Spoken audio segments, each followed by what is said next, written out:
Palaging tahimik. Ganito ang mundong kinagisnan ko.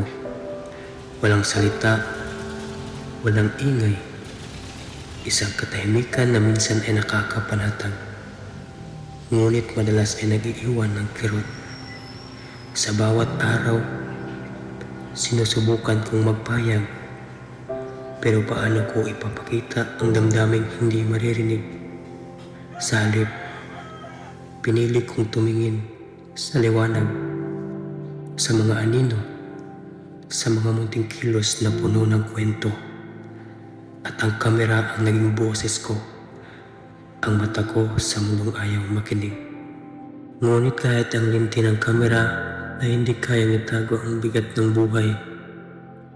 May mga araw na pinapasan ko ang mundo, ang kawalan ng pagkilala, ang sakit na hindi maunawaan ng pamilya, at ang mga tanong sa sarili. May saysay ba ako? Naiintindihan kaya nila ang ginagawa ko? Ang bawat larawan na kuha ko ay parang sigaw ng isang walang laman na silid. Hindi naririnig, hindi napapansin. Sa buhay na tahimik, ang bawat araw ay parang pahina ng isang kwento na hindi mabigkas. Walang salita, walang tunog. Tanging mga larawan ang naging wika ko.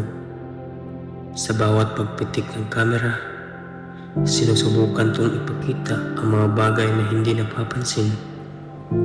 Ngunit kahit gaano karaming larawan ang kuhanin ko, palaging may mga tanong sa isip ko. Nakikita ba nila ang nakikita ko? Naiintindihan ba nila ang sinasabi ko? Sa sarili kong katahimikan, madalas akong nagtago sa mga anino ng pagdududa. Para bang ang mundo ay masyadong malaki, masyadong mabilis, at ako masyadong maliit at masyadong tahimik.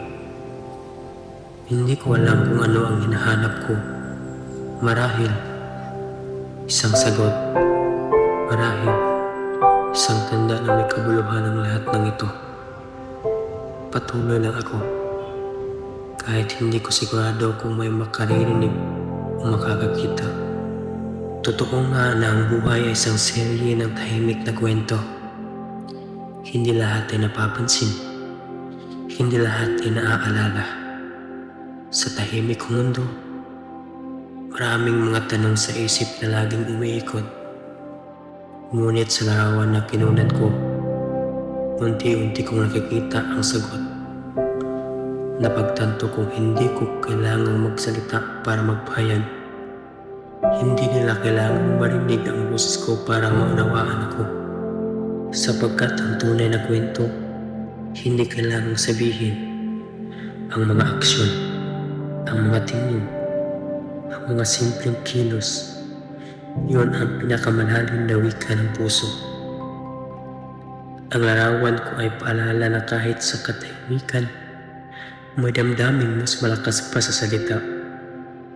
At kahit sa tahimik, ang larawan ko ay kayang mag-iwan ng marka sa mundo.